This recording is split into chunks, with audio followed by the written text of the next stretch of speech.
Assalamualaikum warahmatullahi wabarakatuh. Perkenalkan, nama saya Ferdi Ardiansa Saputro dengan NIM 40224124. Di sini saya akan menjelaskan beberapa pertanyaan terkait ujian akhir semester tentang pertanyaan pengganti.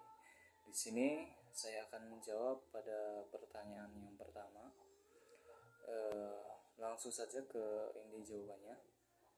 Menurut saya, tema yang baik dalam pembelajaran bahasa Indonesia di SD adalah tema yang dekat dengan kehidupan para siswa. Sesuai dengan usia mereka, tentunya harus dengan gaya yang menarik, tentunya dapat membantu mengatasi berbagai macam jenis masalah yang sering dialami dalam berbahasa. Dengan tema yang tentunya dekat dengan kehidupan siswa dalam kehidupan sehari-hari, tentunya siswa akan tentunya lebih mudah memahami materi dan lebih aktif dalam media belajar. Guru juga dapat mengembangkan tema menjadi berbagai kegiatan berbahasa seperti menyimak, berbicara, membaca, dan juga tentunya menulis. Selain itu, tema juga dapat digunakan untuk mengatasi masalah kebahasaan siswa, misalnya kurang percaya diri saat berbicara ataupun kesulitan dalam menyusun beberapa kalimat. Contohnya, guru memilih tema lingkungan sekolahku.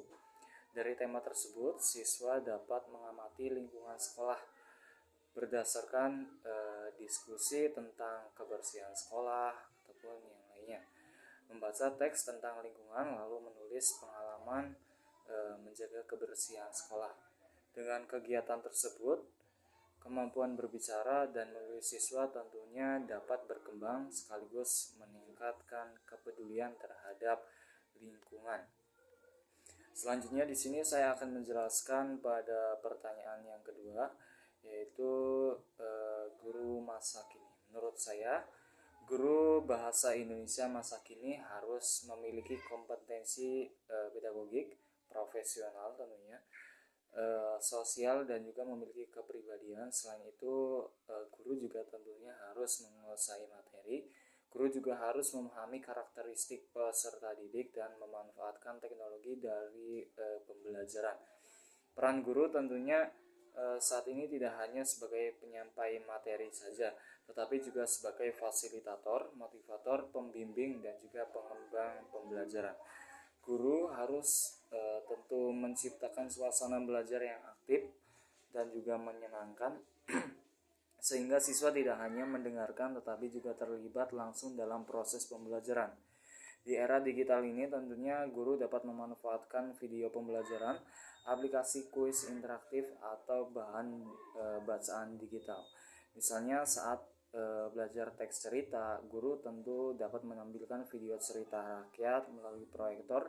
Setelah itu, siswa diminta berdiskusi dan menceritakan kembali isi cerita dengan bahasa sendiri. Dengan cara ini, pembelajaran menjadi lebih kontekstual dan juga menarik bagi para siswa. Di sini saya akan menjawab selanjutnya pada pertanyaan yang ketiga tentang literasi bahasa. Literasi bahasa tidak hanya kemampuan membaca dan juga menulis, tetapi juga kemampuan memahami, mengolah, mengevaluasi, dan juga menyampaikan sebuah informasi. Oleh karena itu, guru perlu mengembangkan 4 keterampilan berbahasa secara terpadu, yaitu diantaranya menyimak, berbicara, membaca, dan juga menulis. Misalnya, guru menggunakan cerita pendek tentang persahabatan. Pertama, siswa menyimak cerita yang dibacakan oleh guru. Kedua, siswa berdiskusi dan menjawab pertanyaan tentang isi cerita. Ketiga, siswa membaca kembali teks cerita secara mandiri. Keempat, siswa menulis ringkasan atau pesan moral dari cerita tersebut. Melalui kegiatan tersebut, siswa tidak hanya belajar membaca dan juga menulis saja, tetapi juga belajar memahami informasi yang terdapat di dalam cerita tersebut. Dan juga selain itu, siswa dapat menyampaikan pendapat dan mengkomunikasikan gagasan dengan baik. Inilah yang menjadi tujuan utama dalam literasi bahasa. Selanjutnya di sini saya akan menjawab pertanyaan pada nomor 4, yaitu yaitu tentang teori psikologi dalam pembelajaran bahasa. Teori yang menurut saya paling relevan untuk pembelajaran bahasa Indonesia di SD adalah teori konstruktivisme yang dikemukakan oleh Jean Piaget.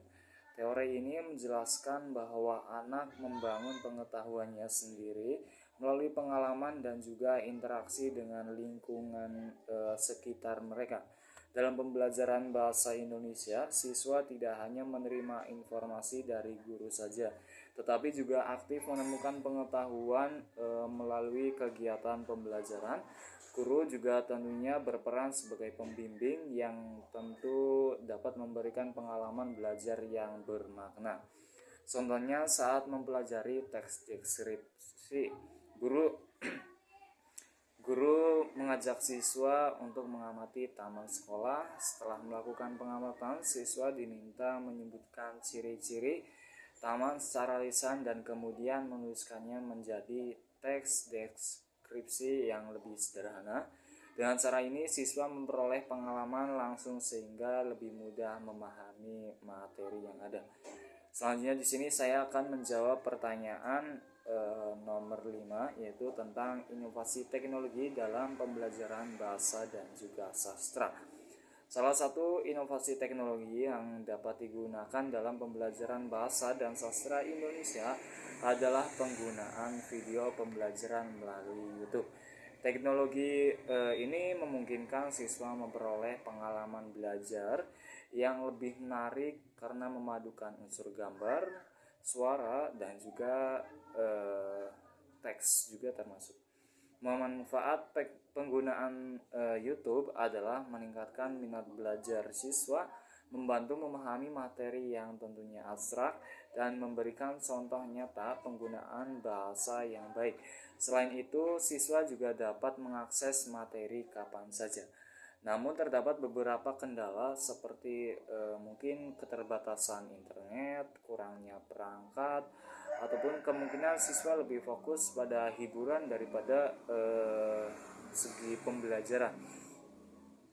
Agar teknologi benar-benar mendukung tujuan pembelajaran, guru tentunya harus memilih video yang sesuai dengan materi kebutuhan siswa, memberikan tugas yang tentunya jelas, dan melakukan diskusi setelah video ditonton oleh para siswa. Misalnya saat mempelajari cerita rakyat, guru menayangkan video animasi cerita rakyat Indonesia, lalu meminta siswa mengidentifikasi tokoh, alur, dan pesan moral cerita tersebut. Dengan demikian, teknologi tidak hanya menjadi hiburan saja, tetapi juga membantu dalam mencapai tujuan pembelajaran.